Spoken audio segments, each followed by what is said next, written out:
Hi everyone, today I am discuss about pressure. इससे पहले हमने थ्रस्ट पढ़ा था, उससे रिलेटेड टर्म्स है आपका प्रेशर। वर्ड क्या होता है? The pressure of a liquid at a point is the thrust और नॉर्मल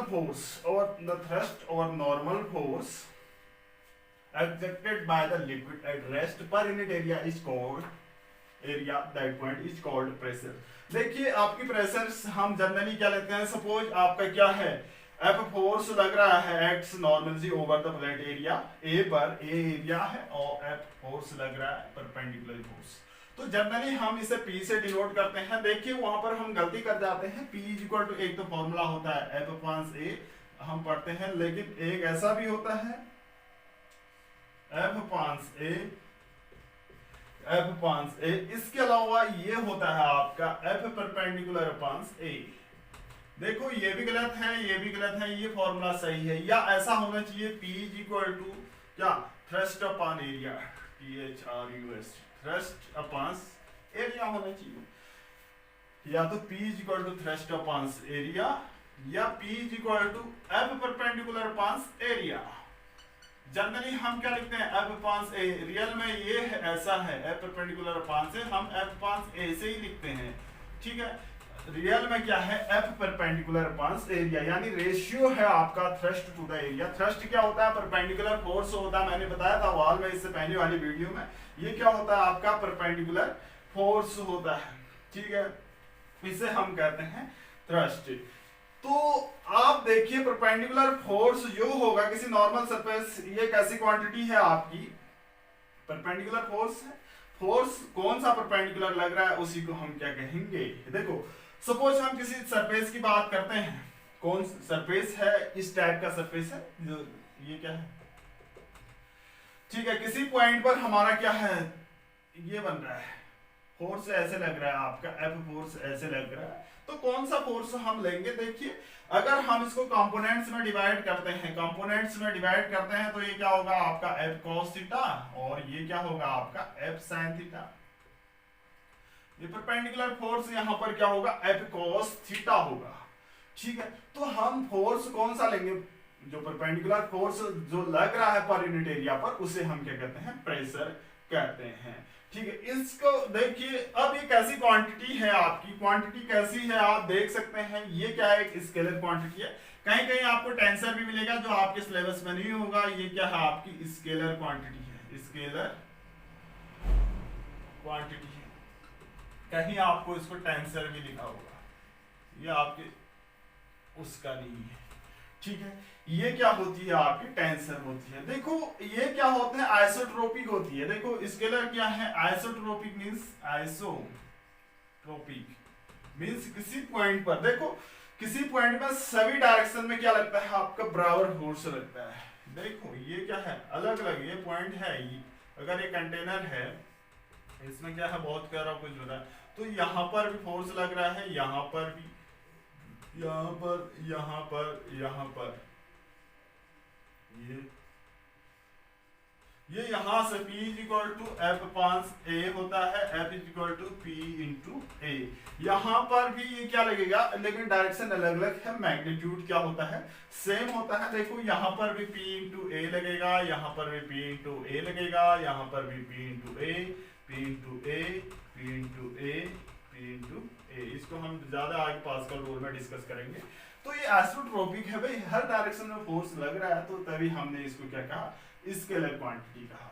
अब इसकी यूनिट की बात करते हैं। यूनिट क्या लिख सकते हैं हम? देखो P इज इक्वल टू क्या लिखते हैं? एफ अपॉन ए। इसको हम क्या लिखते हैं? इसकी एफ की यूनिट न्यूटन, एरिया की यूनिट मीटर स्क्वायर। ठीक है, इस न्यूटन पर मीटर स्क्वायर को ही हम क्या कहते हैं? पास्कल कहते हैं। इसी को हम क्या कहते हैं? पास्कल, जिसे हम PA से डिनोट करते हैं। ठीक है, इसी को हम क्या कहते हैं? पास्कल कहते हैं। इसके अलावा इसे हम क्या कह सकते हैं? डाइन में भी लिख सकते हैं। देखो सीजीएस यूनिट क्या हो जाएगी इसकी सीजीएस की बात करते हैं। न्यूटन को हम क्या पढ़ते हैं? डाइन पढ़ते हैं, अपॉन मीटर स्क्वायर को हम सेंटीमीटर स्क्वायर करते हैं। ठीक है, ये क्या भी सीजीएस यूनिट है। इसके अलावा और भी यूनिट होती है, जैसे हम आगे डिस्कस करने ही वाले हैं। एटमॉस्फेरिक यूनिट, एटीएम भी इसकी यूनिट होती है। हम लिख सकते हैं 1 एटीएम बराबर कितना होता है, ये भी यूनिट होती है 1 एटीएम। एटीएम बराबर ये भी होती है atmospheric unit of pressure 1.013 into 10 to the power 3 pascal या न्यूटन पर मीटर स्क्वायर, जो भी हम ऐसा लिख सकते हैं। इसके अलावा बार भी होता है आपका 1 बार, ये भी हम लिखते हैं 1 बार इज इक्वल टू कैसे लिख सकते हैं 10 to the power 5 newton approx लिखते हैं, लेकिन ऐसा नहीं है 10 टू द पावर 5 न्यूटन पर मीटर स्क्वायर। ये बार भी क्या होती है, प्रेशर की यूनिट होती है। ठीक है, ऐसी एटीएम को हम लिख सकते हैं 1 एटीएम, दूसरे शब्दों में 1 एटीएम इज इक्वल टू क्या 706 mm of Hg, 60 mm of Hg mercury से, या इसको हम लिखते हैं 760 टॉर, ऐसे भी लिख सकते हैं, या 760 सेंटीमीटर, 700 ऐसे भी आएगा 760 सेंटीमीटर Hg, ऐसे भी लिख सकते हैं। ये क्या है, सारी यूनिट्स हैं किसकी, प्रेशर की। ये तो है प्रेशर। इसके अलावा हम कुछ वॉल्यूम की बात करते हैं। वॉल्यूम की यूनिट हम जानते ही हैं, वॉल्यूम को क्या लिखते हैं, वॉल्यूम की बात करते हैं जो आगे डिस्कस हो रहा है।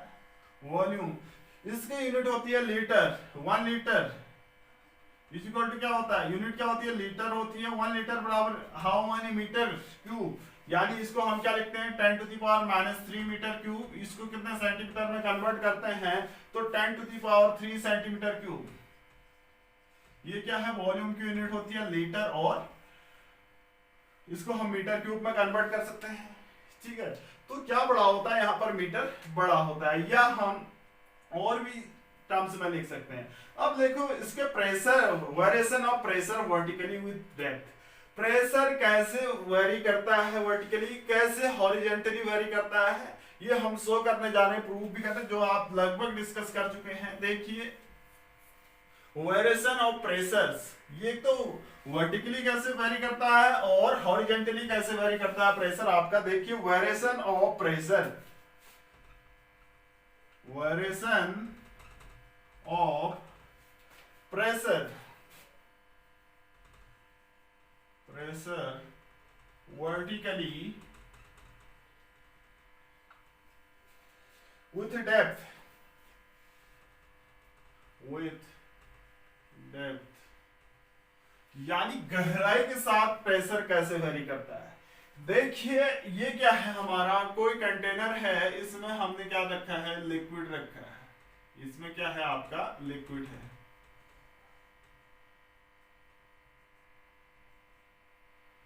देखो इसमें क्या है आपका, लिक्विड रखा गया है। ठीक है, इस लिक्विड की डेंसिटी हमारी क्या है, डेंसिटी जो है आपकी क्या है, रो है, ये रो है, हाँ डेंसिटी रो है। हमें इस पॉइंट पर प्रेशर फाइंड करना है, इस पॉइंट पर प्रेशर फाइंड करना है। ठीक है, इस पॉइंट पर प्रेशर फाइंड करना है, और इस पॉइंट पर P0 है प्रेशर, एटमॉस्फेरिक प्रेशर P0 है। इस पॉइंट पर हमें प्रेशर फाइंड करना है। ठीक है, तो कैसे फाइंड करेंगे, इसको हमने ऐसे ले लिया, एक सिलेंड्रिकल बेस मान लिया। देखिए एक सिलेंड्रिकल टाइप मान लिया। देखो इस सरफेस पर P0 है एटमॉस्फेरिक प्रेशर, यहां पर हमें प्रेशर फाइंड करना है। सपोज यहां पर जो प्रेशर है हमने क्या कहा, P प्रेशर है। ठीक है, यानी हमने एटमॉस्फेरिक प्रेशर सरफेस से यहां पर P0 है, यहां से h डिस्टेंस पर हमें प्रेशर फाइंड करना है। कैसे वेरी कर रहा है हम ये तो जानना चाहेंगे। ठीक है, कैसे वेरी कर रहा है, या इसको हम यहां पर बाहर निकाल देते हैं, इस सिलेंड्रिकल क्यूब को बाहर निकालते हैं, तो ये इस टाइप से है। इसको जूम करके देखा जाए तो इस टाइप का बनेगा। जूम करके हमने यहां पर रख दिया इसको, तो ये क्या है, यहां पर जो प्रेशर है P है, P प्रेशर यहां पर, और यहां पर क्या है आपका P0 प्रेशर है। क्या है, यहां पर P0 प्रेशर है, और ये H हाइट है। ठीक है, H हाइट है। देखो यहां पर जो प्रेशर होगा वर्टिकली अपवर्ड डायरेक्शन में होगा, यानी इस पॉइंट पर जो प्रेशर लग रहा होगा जो P है, ये क्या होगा आपका वर्टिकली अपवर्ड डायरेक्शन में होगा, जो क्या होगा P into A होगा। ये कैसे लिख रहे हैं हम, P बराबर F/A लिखते हैं, सॉरी P बराबर F/A लिखते हैं, तो F बराबर P इंटू A लिखते हैं, तो फोर्स ऐसे लग रहा होगा P इंटू A। देखो जो वेट है इसका वर्टिकली डाउनवर्ड डायरेक्शन में होगा, कैसे W इक्वल टू क्या होगा, मास M है तो इसका लिक्विड का, तो इसको हम W equal to M into G लिख सकते हैं। इसके अलावा जो फोर्स लग रहा होगा, ऊपर से पानी दबा रहा होगा नीचे की ओर, उस पर भी फोर्स लग रहा होगा। यहाँ पर क्या फोर्स लग रहा होगा आपका P0 इंटू A, इसी फॉर्मूले से बनाया गया है, F equal to P0 into A। देखो मास क्या है, m है, mass equal to density into volume होता है। देखो इसका क्रॉस सेक्शन एरिया, सपोज क्या है, इसका क्रॉस सेक्शन एरिया क्या है हमारा a है, तो मास इज इक्वल टू क्या होता है, density into volume, density into volume, ये हम जानते हैं। तो m मास है, क्या कितना होगा इसका मास, डेंसिटी क्या है, रो डेंसिटी है, रो डेंसिटी है, रो क्या है इसकी डेंसिटी है इस लिक्विड की, और मास वॉल्यूम क्या होगा, ये होता है एरिया इंटू हाइट होता है, ये फॉर्मूला पढ़ लेना आप, area cross section area A है, h हाइट है, तो ये तो इसका क्या है मास है, ठीक है। अब देखो हम इसकी इस डायग्राम से फ्रॉम फिगर से हम यूज करते हैं, और देखो जो PA है, ये P0 है नीचे की ओर है, वेट नीचे की ओर है, और PA क्या है आपका ऊपर की ओर है, तो क्या होगा नीचे के और जो कंपोनेंट्स है उसका सम ऊपर की ओर वाले कंपोनेंट्स के सम के इक्वल होता है, ये हम पढ़ चुके हैं। तो P0 A है आपका, PA A के ऊपर को, A के कंपोनेंट ऊपर को और सारे नीचे हैं, दो नीचे हैं तो A इक्वल होंगे, PA is equal to P0 A plus mg, यानी ये कंपोनेंट्स इक्वल होते हैं। इसके अलावा मैंने यहां पर m की वैल्यू रख दी है, ये पुटिंग m, ये m की वैल्यू यहां पर रख रहा हूं मैं, PA is equal to P0 A plus m की वैल्यू क्या रख रहा हूं, rho into A into H, ये रो है। देखो A से A कैंसिल आउट होगा, P इज इक्वल टू क्या आया, सॉरी ये G भी है, P इज इक्वल टू क्या आया आपका P0 plus rho G H, P is equal to P0 plus rho G H. P क्या है आपका प्रेशर है, जिस पॉइंट पर हम क्या निकाल रहे हैं, H गहराई पर प्रेशर है, और P0 क्या है, ये ऊपर का प्रेशर है, वही प्रेशर नीचे नीचे आते जा रहा है, मींस P0 क्या एटमॉस्फेरिक प्रेशर वो सब जगह सेम है, और हमारा इंक्रीमेंट कितना हुआ pressure due to liquid column से, H हाइट पर इतना है, क्या हुआ इंक्रीमेंट हुआ, तो ये P क्या है प्रेशर एट दैट पॉइंट, जिस point pressure at that point, इस पॉइंट पर प्रेशर है, और P0 क्या है आपका, ये अब एटमॉस्फेरिक प्रेशर यानी सरफेस पर था, तो ये यहां पर भी उतना ही होगा, यहां पर भी उतना ही, वो नीचे की ओर आ रहा है, ये क्या है एटमॉस्फेरिक प्रेशर, ये क्या है कॉलम का प्रेशर है, pressure due to liquid column of height, ये क्या है pressure due to liquid column of height H, ये क्या है liquid column of height H है, ठीक है। ये तो प्रेशर की बात आती है।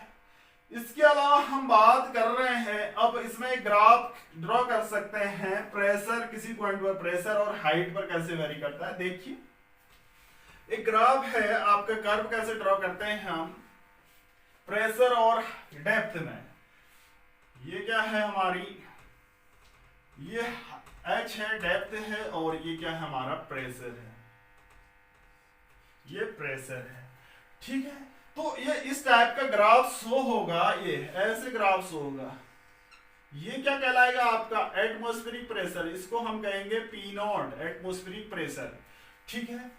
और फिर उसके बाद रो जी एच हाइट के हिसाब से क्या कर रहा है, वेरी कर रहा है, देखो ये P0 है, उसके बाद H के हिसाब से क्या कर रहा है, डायरेक्टली वेरी कर रहा है।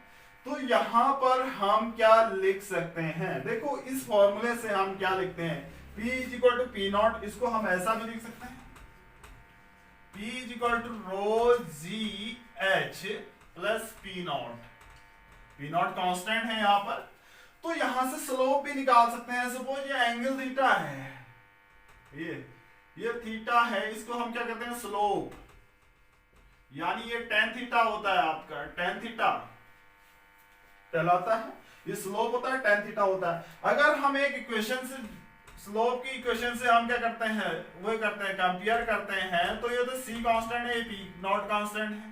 देखो एम है, ये कांस्टेंट है, ये कांस्टेंट है, ठीक है। तो एच वेरी कर रहा है किसके साथ, तो यहां पर क्या बनेगा, जो एम क्या है स्लोप है, वो किसके इक्वल है, रो जी के इक्वल है। तो tan theta is equal to क्या हो जाएगा आपका, रो जी। यहां से इस इक्वेशन से y equal to m x plus c से कंपेयर करते हैं, तो ये इक्वेशन ऐसी बन जाती है। इसके अलावा आप देखिए कुछ और कंडीशंस हैं इसमें।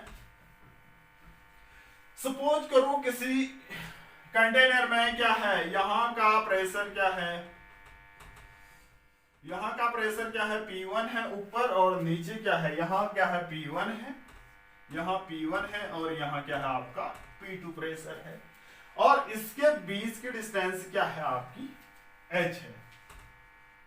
तो हम क्या लिख सकते हैं भाई इसको, इस फॉर्मूले से P2 इज इक्वल टू क्या लिख सकते हैं, इस फॉर्मूले से, इस फॉर्मूले का यूज करेंगे तो P2 is equal to P1 plus rho G H लिख सकते हैं। P2 is equal to P1 plus rho g h. This implies that P2 minus P1 is equal to क्या लिख सकते हैं, rho g h। तो P2 minus P1 change in pressure is equal to ये किसके इक्वल होगा, rho g h के equal होगा। ये भी हम जानते हैं हम। देखो यहाँ पर प्रेशर P1 है, यहाँ पर P2 है, तो इस फॉर्मूले से हम ऐसा लिखते हैं P2 equal to P1 plus rho G H is equal to P2 minus P1, इसको यहाँ लेंगे equal to rho G H. तो ये क्या होगा, चेंज इन प्रेशर हो गया, चेंज इन प्रेशर हो गया। तो कितना आया, रो जी एच प्रेशर आया। ऐसे क्या हो रहा है आपका, वर्टिकली प्रेशर क्या कर रहा है, वेरी कर रहा है। कहीं कहीं ऐसा लिखते हैं, अगर ये क्या है बहुत छोटी एच को हमने क्या लिखा है, कहीं डी वाई लिखा होगा आपका, डी वाई लिखा है, तो हम delta P is equal to क्या लिख सकते हैं, delta P is equal to क्या लिख सकते हैं भाई, delta P is equal to rho G into H की जगह डी वाई लिखते हैं, लिख सकते हैं। अगर ये बहुत छोटा है डेल्टा पी, तो इसको हम क्या लिखते हैं, DP is equal to rho G into D Y लिख सकते हैं। तो ये क्या बनते हैं, इसके फॉर्मूले बनते हैं। तो ऐसी variation of pressure vertically with depth के साथ ऐसे वेरी करते हैं। नेक्स्ट है वेरिएशन ऑफ प्रेशर हॉरिजॉन्टली। अब देखो हॉरिजॉन्टल में प्रेशर कैसे वेरी करता है,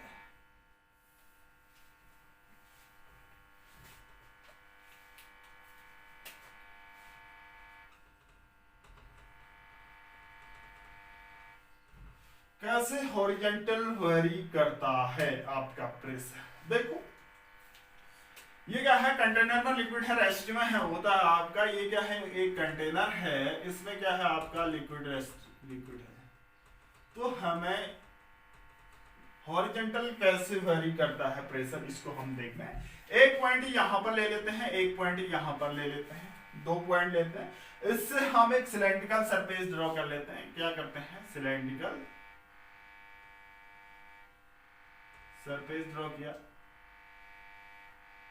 एक पॉइंट यहां पर है, एक पॉइंट यहां पर है। सपोज हम बात करते हैं यहां पर जो प्रेशर है उसको हमने लिखा P1 और यहां पर जो प्रेशर है आपका P2 लिखा, ठीक है। यहां पर जो फोर्स लग रहा होगा वॉल के कारण, यहां पर P1A है। देखो force is equal to F equal to P into A होता है। तो यहाँ पर जो फोर्स, दोनों का क्रॉस सेक्शन एरिया सेम है, तो यहाँ पर जो फोर्स लग रहा होगा P1A होगा, और यहाँ पर जो फोर्स लग रहा होगा वो क्या होगा आपका P2A होगा। हॉरिजॉन्टल डायरेक्शन में हम क्या निकाल रहे हैं, प्रेशर निकाल रहे हैं। तो ये नॉन एक्सेलरेटेड फ्लूइड होगा, मींस इसका एक्सेलरेशन क्या होगा, 0 होगा, ऐसा भी पूछ सकता है। ये क्या होगा, non accelerated fluid. Non accelerated fluid means A 0 होगा, तो नेट जो एक्सेलरेशन होगा आपका इसका क्या होगा, आपका 0 होगा भाई, नॉन एक्सेलरेटेड होना चाहिए। और दूसरी बात, अगर देखो ये फोर्स प्रेशर क्या होता है, हम पढ़ चुके हैं प्रेशर की डेफिनेशन, हर पॉइंट पर प्रेशर सेम होता है, तो P2A इज इक्वल टू क्या होगा, सॉरी फोर्स सेम होता है, P2A इक्वल टू P1A होगा भाई, A से A कैंसिल आउट हुआ तो P2 is equal to P1। तो प्रेशर हॉरिजेंटली प्रेशर वेरी नहीं करता, यानी कांस्टेंट रहता है, हर पॉइंट पर हॉरिजेंटल डायरेक्शन में प्रेशर क्या होगा आपका, कांस्टेंट होगा। तो ये तो है variation of pressures with vertically and horizontally.